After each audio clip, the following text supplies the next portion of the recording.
Boa noite, queridos irmãos. Graças a Deus, nos reunimos mais uma vez nessa casa abençoada de Francisco de Assis. Que Jesus esteja em nossos corações e que nós possamos recolher as palavras que nos forem trazidas pelo Roberto, que nessa noite fará a palestra sobre Segue-me Tu. Esse é o tema, e nós rogamos a Deus e aos bons espíritos que estejam ao nosso lado, que esteja nos lares de cada um, que estiver ligado a nós. Que assim seja. A gente passa a palavra para o Roberto. Boa noite a todos. Sejam todos muito bem-vindos. Que Jesus nos abençoe, nos proteja e principalmente nos dê condições de sermos compreendidos por todos e por todas que nos assistem. O título da palestra, Segue-me Tu, ele foi extraído do livro Caminho, Verdade e Vida, psicografia de Francisco Cândido Xavier pelo Espírito Emmanuel. E o Emmanuel, ele extrai esse Segue-me Tu de uma passagem que está em João, capítulo 21, versículo 22, que diz o seguinte: Disse-lhe Jesus: Se eu quero que ele fique até que eu venha, que te importa a ti? Segue-me tu. À primeira vista, nós entendemos que o Segue-me Tu significa que nós deveríamos seguir a Jesus. Mas quando a gente lê o texto do Emmanuel, ele traz um sentido um pouco diferente e muito mais profundo. Porque ele extrai de um momento, essa passagem, ele extrai de um texto que começa assim. Está lá em João capítulo 21, versículo 20. Esse versículo é o 22. No versículo 20 ele diz o seguinte: E Pedro, voltando-se, viu que o seguia aquele discípulo a quem Jesus amava, e que, na ceia, se recostara também sobre o seu peito, e que dissera: Senhor, quem é que há de te trair? Vendo Pedro a este, disse a Jesus: Senhor, e que destes que será? E de deste que será?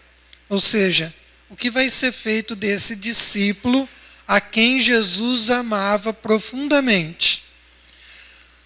E o texto, ele vai nos remeter a uma questão bastante interessante. Ele nos remete a uma questão da inveja. Porque Pedro estava nada mais, nada menos do que com inveja de João. Porque João era o discípulo que Jesus mais amava. E ele era o discípulo que encostou no peito de Jesus e conversou com ele. Então imagina João, um menino, ainda adolescente, tendo aquele encontro com Jesus naquele momento. E realmente ele era um espírito diferente, ele é um espírito diferente, porque João foi o único dos seus discípulos que não teve uma morte violenta. Os demais todos tiveram mortes violentas. João não. João desencarnou naturalmente. Então é interessante que quando Emmanuel faz esse texto, essa análise desse texto, ele coloca exatamente isso, a questão da inveja. E quando a gente fala em inveja, no Livro dos Espíritos, na questão 261, Kardec pergunta: Nas provações, porque lhe cumpre passar para atingir a perfeição, tem o espírito que sofrer tentações de todas as naturezas? Tem que se achar em todas as circunstâncias que possam excitar-lhe o orgulho, a inveja, a avareza, a sensualidade, etc. Então a pergunta de Kardec é bem interessante. Quando nós estamos encarnados, para que a gente possa desenvolver as nossas habilidades do sentimento, nós temos que necessariamente passar por essas imperfeições? E os espíritos respondem: certo que não, pois bem sabeis haver espíritos que desde o começo tomam um caminho que os exime de muitas provas. Aquele, porém, que se deixa arrastar para o mau caminho, corre todos os perigos que o inçam. Pode um espírito, por exemplo, pedir a riqueza e ser-lhe esta concedida. Então, conforme o seu caráter, poderá tornar-se avaro ou pródigo, egoísta ou generoso, ou ainda lançar-se a todos os gozos da sensualidade. Daí não se segue, entretanto, que haja forçosamente de passar por todas essas tendências. Então ele fala que a inveja é uma emoção que está por aí e que muitos de nós abraçam com tal ternura, com tal vontade de tê-la ao lado, que aí a gente começa a sofrer. Então, dentro desse processo evolutivo, todos nós precisamos passar por diversas etapas, mas sofrer essa ou aquela circunstância só depende da gente, de como a gente encara essas imperfeições, essas dificuldades. Então, quando a gente fala de inveja, inveja vem do latim invidere, que significa não ver. E no dicionário está descrito: a inveja é um desgosto provocado pela felicidade ou prosperidade alheia. É um desgosto pela felicidade do outro. E um desejo irrefreável de possuir ou gozar o que é de outrem. Ou seja, ter aquilo que o outro tem. Então a gente vai ver que a inveja é algo, de certa forma, bastante pernicioso. Ela começa logo nos escritos da Bíblia, quando a gente vê o caso de Caim e Abel, né, onde um mata o outro justamente porque ele tinha inveja de que Deus tratava o outro com uma certa diferença. Aqui, é claro, nós estamos falando de uma alegoria, porque Deus não tem esse sentimento de tratar os seus filhos de forma diferente. Mas na psicologia, ela define inveja de uma forma bastante interessante. A inveja é o deslocamento da energia potencial de determinado indivíduo para a exacerbada preocupação com a satisfação e prazer de outra pessoa, geralmente íntima do sujeito em questão. Ou seja, é quando nós direcionamos a nossa energia preocupado com a felicidade do outro. E tem um neurocientista japonês, o Hidehiko Takanashi. Ele faz uma pesquisa a respeito da inveja e ele chega a uma conclusão, depois de mais de 20 anos de pesquisa, de estudo, e ele chega à conclusão que a inveja é um sofrimento, um sentimento doloroso. É uma emoção que dói. Por quê? A inveja no nosso cérebro está localizada no mesmo lugar da sensação de dor. Então a inveja dói. Olha que interessante. E o nome da pesquisa que ele fez, essa é mais interessante ainda. Quando sua conquista é a minha dor e a sua dor é a minha conquista. Olha que coisa interessante. Quando a conquista do outro torna-se a minha dor, porque eu estou com inveja, e quando o outro fracassa ou tem algum problema, é a minha felicidade, é a minha alegria. Então a inveja realmente ele é um problema que precisa ser tratado. Ah, mas tem gente que fala, eu tenho uma inveja branca de você. Será que existe uma inveja branca, uma boa inveja? E se a gente for observar, sim, existe. Quando você doma essa paixão, essa emoção, e você sente determinada inveja por algo ou por alguma coisa, porque normalmente a gente sente inveja por algo que a gente admira. Se a gente canalizar os nossos esforços para conquistar o mesmo que aquele que a gente admira conquistar, então nós estamos usando bem essa inveja. Mas a partir do momento em que ela me possui, ela toma conta de mim, ela passa a ser um problema sério que precisa de tratamento e precisa de cuidados bastante especiais. Porque essa inveja, ela pode chegar às raias da loucura e ela pode chegar a uma violência, às vezes, que a gente sequer se apercebe de que pode acontecer. Por que acontece a inveja? Quando as pessoas começam a fazer comparação e começam a se sentir inferiores. É quando existe uma baixa autoestima. Tem uma passagem de um conto que acho que todo mundo conhece, que é o conto da Branca de Neve. A Branca de Neve, ela é afastada do castelo, existe várias tentativas de matá-la. Por quê? Porque ela é mais bonita do que a rainha, que é a bruxa má, considerada bruxa má. Então a gente vê que a inveja, ela pode chegar a essa condição.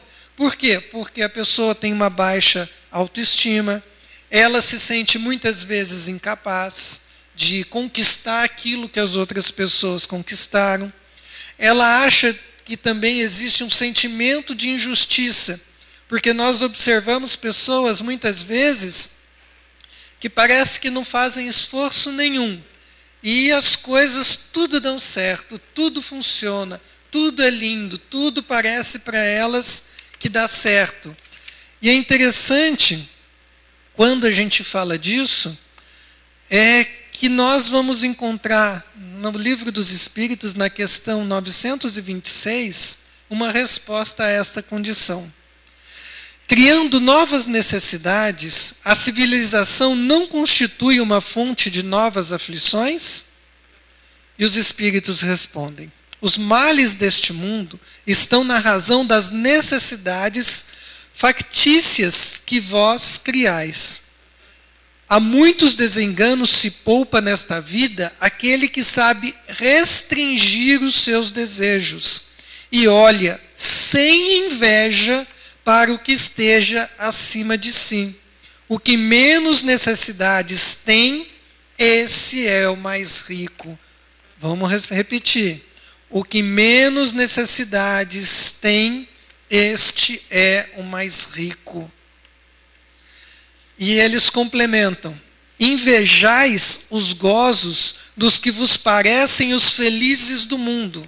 Ou seja, nós invejamos aqueles que estão sempre tirando as fotos nas redes sociais, nas praias, nos hotéis, né, com os copos na mão, com mesas lautas, cheios de comidas gostosas, diferentes. Então a gente inveja os gozos dos que vos parecem os felizes do mundo. Mas os Espíritos perguntam: sabeis, porventura, o que lhes está reservado? Se os seus gozos são todos pessoais, pertencem eles ao número dos egoístas. O reverso, então, virá. Olha só. Não adianta você querer invejar essas pessoas que dão essa demonstração de que está tudo bem, que está tudo lindo, maravilhoso e que o dinheiro está trazendo a felicidade para ele. Eles dizem: o reverso virá. É importante a gente observar que, se nós não tivermos a capacidade de usar os nossos recursos à nossa disposição com sabedoria, nós teremos dificuldades mais adiante. Então a doutrina espírita, ela sempre nos orienta nesse sentido. Nós não podemos ficar desejando ter além daquilo que seja necessário para a nossa vida, para a nossa sobrevivência. E eles terminam dizendo o seguinte: lembrai-vos destas palavras de Jesus, bem-aventurados os que sofrem, pois que eles serão consolados. Então, aqueles que estão passando por certas dificuldades, se passarem essas dificuldades com sabedoria, sim, serão consolados. Então, a gente não precisa ficar invejando aquilo que o outro tem, né? Então, não é uma injustiça. Todo mundo está recebendo de acordo com a sua necessidade, de acordo com aquilo que ele precisa, da forma como ele vai saber trabalhar com aquelas coisas que estão à disposição da gente. Então, nós vamos observar que a pessoa que tem inveja, ela não vê a realidade. Como diz o próprio texto do significado da palavra, invidere, ou seja, não consegue ver, não enxerga. E também nós vamos ver que essas pessoas que não enxergam, elas às vezes começam a inventar inclusive fantasias. O maior problema no meio do trabalho é lidar com gente invejosa. Por quê? Porque ela começa a inventar um monte de coisas em relação àquele que ela inveja. Aquele, muitas vezes, que estudou mais que ela, que tem uma capacidade melhor que aquela pessoa. Então, aí ele começa a inventar certas coisas para tentar tirar proveito dessa situação. E aí acontece uma coisa bastante interessante com a pessoa que tem inveja. Essa pessoa deixa de perceber o que ela tem, ou seja, ela não tem gratidão pelo que ela tem, ela não entende os recursos que estão colocados à disposição dela, e ela dá só importância às coisas dos outros. Então é interessante falar disso, porque a gente passa a não enxergar a vida de uma forma clara, quando a gente tem então essa bendita dessa inveja, essa dificuldade que nos assola no dia a dia. Então nós precisamos entender o porquê disso.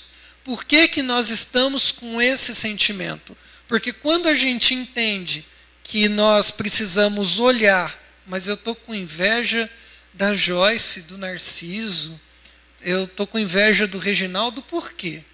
O que eles têm ali que está me causando essa aflição? Entendendo isso, eu vou trabalhar em mim as potencialidades que eu tenho para que eu possa conquistar aquilo. E aí eu não preciso mais ter essa inveja de quem quer que seja. E isso também ele é potencializado muitas vezes pelos espíritos inferiores desencarnados. Infelizmente, nós atraímos esses espíritos, principalmente quando nós estamos passando por alguma fase um pouco difícil, né? E aí a gente está tentando se reerguer e a gente começa então a ter alguns problemas. E na questão 465, Kardec pergunta: com que fim os espíritos imperfeitos nos induzem ao mal? Por que os espíritos nos empurram para praticar o mal? E eles respondem para Kardec: para que sofrais como eles sofrem. Ou seja, para que vocês sofram como eles estão sofrendo. E Kardec continua a sua questão. E isso lhe diminui os sofrimentos, ou seja, eles estão vendo a gente sofrer e isso diminui o sofrimento deles? A resposta é muito interessante. Não, mas fazem-no por inveja, por não poderem suportar que hajam seres felizes. Então a felicidade do outro, para ele, é um fardo, porque ele não consegue entender isso, ele não consegue entender essa felicidade. E aqui um conselho que é interessantíssimo. Quando tiver tudo bem, não fale para ninguém. Quando tiver tudo mal, não fale para ninguém. Principalmente para pessoas que você sabe que tem aquela questão da invejazinha. Como que você descobre se uma pessoa tem inveja ou não? Como que você identifica o invejoso? Ele não comemora com você. Ele sempre vai achar que tem coisas melhores. Ele não te ajuda em momento nenhum, né? E ele vai torcer para que as coisas deem errado para você. Então, a gente evitar de ficar propalando aos sete ventos, né? Em todos os cantos, que a gente está feliz, muito feliz, porque, como diz o Chico certa feita, isso vai passar, né? Tudo passa. Isso também vai passar. Então nós temos que tomar muito cuidado com relação a essa questão. E o Emmanuel também continua no seu texto, ele diz o seguinte: nas comunidades de trabalho cristão, muitas vezes observamos companheiros altamente preocupados com a tarefa conferida a outros irmãos de luta.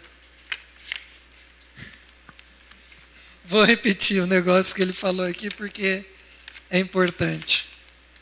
Nas comunidades de trabalho cristão, muitas vezes observamos companheiros altamente preocupados com a tarefa conferida a outros irmãos de luta. Existe melindre na casa espírita? Reginaldo já sacudiu os braços. Não, de jeito nenhum. Gente, casa espírita é um dos lugares mais difíceis de se trabalhar. Porque as pessoas têm uma inveja, têm um melindre daqueles outros que são destinados a determinadas tarefas que vocês não fazem ideia. Existem centros espíritas que surgiram porque houve dentro da casa espírita cisões, o que a gente costuma dizer rachas, porque as pessoas queriam fazer as coisas do seu jeito e o outro invejava a posição do outro e assim acontecem divisões dentro da casa espírita. Então a gente vai ver que, infelizmente, é um dos lugares mais difíceis de trabalhar com os seres humanos. Por que será? Quando nós precisamos tratar um câncer, normalmente nós usamos medicamentos extremamente pesados. Nós precisamos utilizar de recursos extremamente dolorosos, quimioterapia, radioterapia, para que nós possamos eliminar o câncer, porque é uma doença bastante séria e bastante grave. A doutrina espírita, esse é um ponto de vista meu, ela é o remédio mais amargo que se tem para todos nós que somos doentes, que estamos aqui na Terra. Então é onde nós encontramos uma certa liberdade. A doutrina espírita nos dá uma certa liberdade. E fala-nos que nós somos donos do nosso destino. E isso causa um problema muito sério, porque cada um quer impor o seu ponto de vista, a sua forma de ver e de agir dentro do meio espírita. Então é interessante a gente observar que nós nos preocupamos demais com os outros. E como que a gente então se livra dessa inveja? Eu acho que essa é a grande pergunta. É a gente não se comparar a ninguém. Principalmente quando a gente entender que cada ser humano é diferente. Cada ser humano é um universo que começou a existir em épocas diferentes da nossa, que passou por experiências diferentes das nossas experiências, que tiveram conhecimentos diferentes dos nossos. Então, enquanto a gente não respeitar o outro do jeito como ele é, da forma como ele é, e entender que o outro tem capacidades diferentes da que eu tenho, tem conhecimentos diferentes do que eu tenho, eu vou continuar lutando com essa emoção ruim, que é a inveja, porque eu vou querer invejar o que o outro tem. Porque eu vejo, por exemplo, eu tenho uma inveja branca, brincadeira, né? Do Alberto Almeida. Porque o Alberto Almeida, palestrante espírita lá de Belém, né, ele tem uma memória fantástica. Ele declama poemas longos, muito bonitos. Mas o que acontece? Ele, desde os 14 anos, faz palestras. E ele estuda desde essa época. Eu comecei com quase 30 anos de idade. Então, é uma diferença aí já razoável. Sem contar que, provavelmente, ele já tem uma capacidade de armazenamento, de gravar esses poemas, essas informações, diferente da minha. Porque cada cérebro é diferente, cada ser humano é diferente. Cada ser humano é um universo. Então, quando a gente entende isso, a gente para de ter inveja, a gente começa a ter admiração por essas pessoas. E o que a gente faz quando a gente tem admiração? A gente começa a trabalhar as nossas potencialidades para que um dia a gente chegue numa condição dessa, e às vezes até melhor, né? Para que a gente possa continuar o nosso processo de aprendizagem. E aí o Emmanuel continua. É justo examinar, entretanto, como se elevaria o mundo se cada homem cuidasse de sua parte, dos deveres comuns, com perfeição e sinceridade. Na semana passada a Joyce falou do seu lugar, né? Foi isso? Cada ser humano tem o seu lugar na Terra.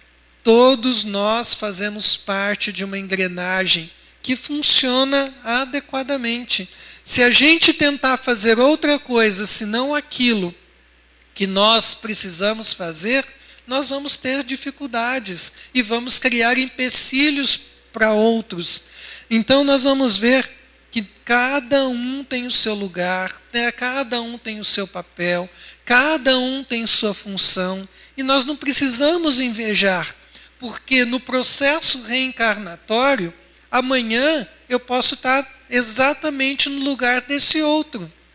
Então nós não precisamos trabalhar com isso, com inveja, mas sim com uma forma da gente melhorar a cada dia. E o Emmanuel continua.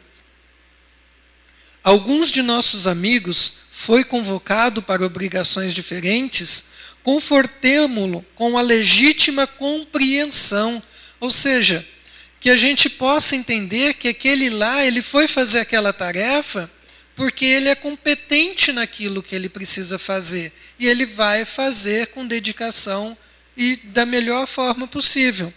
Por exemplo, eu não vou chegar com um monte de nota fiscal e entregar na mão do Narciso para ele resolver o problema. Ele não é contador. Agora, se eu entregar um balde de tinta e pincéis, ele vai desempenhar o seu papel maravilhosamente, porque ele tem essa capacidade, ele trabalhou ao longo das suas existências esta capacidade. Então nós não precisamos invejar essa ou aquela posição. É esse sentido que o Emmanuel fala. E ele ele continua. O bom pastor permanece vigilante. Prometeu que das ovelhas que o Pai lhe confiou, nenhuma se perderá. E aí vem o sentido dessa mensagem. Segue-me tu. Por quê? Porque é o seguinte, se nós estivermos preocupados com o outro, preocupado com as funções do outro, preocupado com os trabalhos do outro, preocupado com as ideias, com as intenções do outro, nós vamos deixar de fazer o nosso trabalho. Então isso que é importante, a gente precisa fazer a nossa parte. Quando nós estamos invejando alguém, o que a gente faz? A gente esquece todo mundo à nossa volta e só fica focado naquilo, só fica desejoso daquilo. E aí a gente esquece de fazer o que é mais importante para nós outros, que é seguir a Jesus.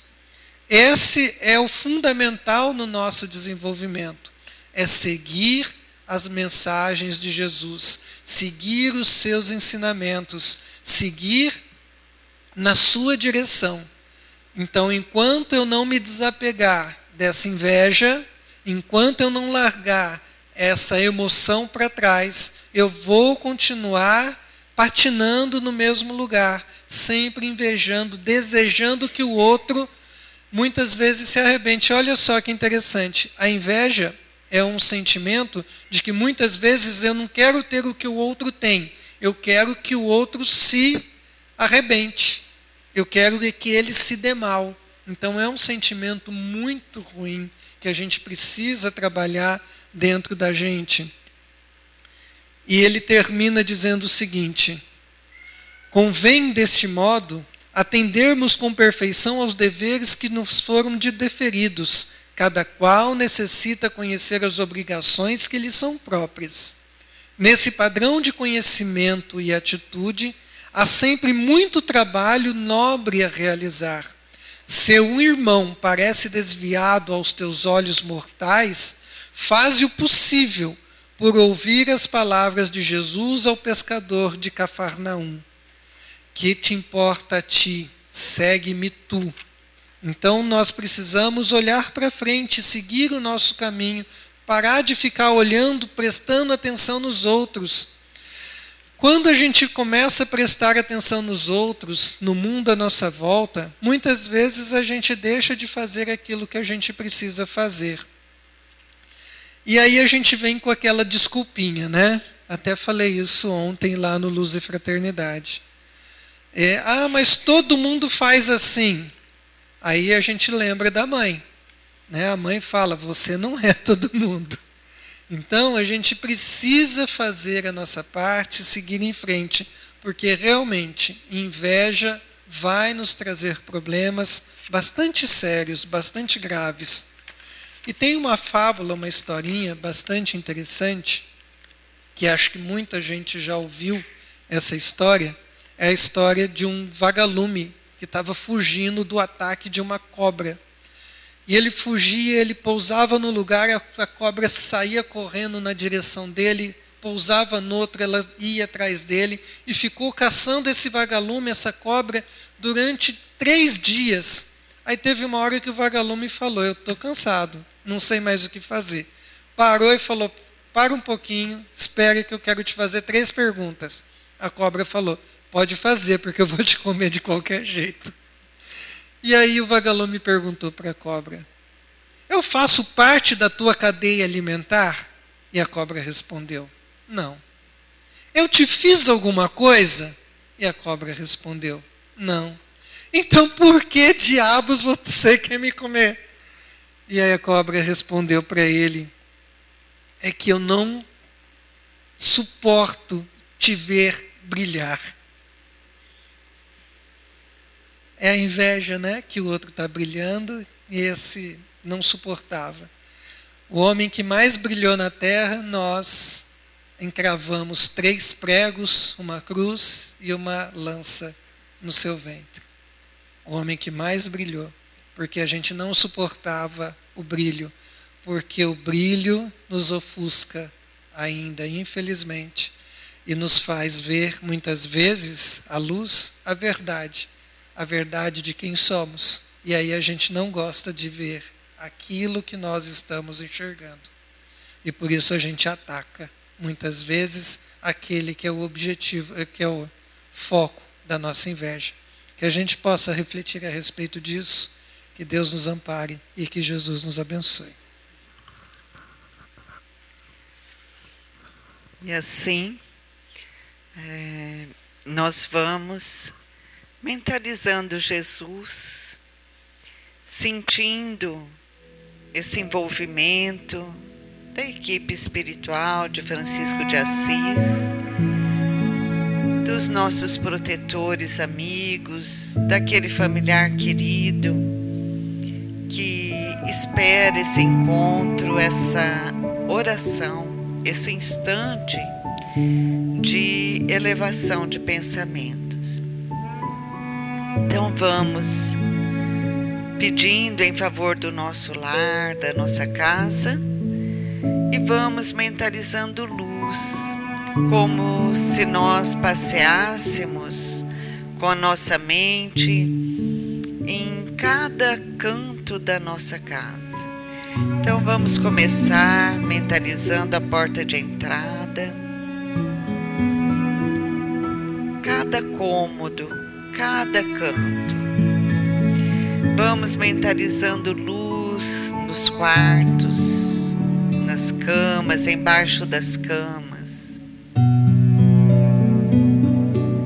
Vamos mentalizando a luz no chão, nas paredes, no teto, trazendo paz, harmonia para esse ambiente que por vezes fica pesado por causa dos nossos pensamentos, das nossas preocupações, às vezes da nossa falta de paciência.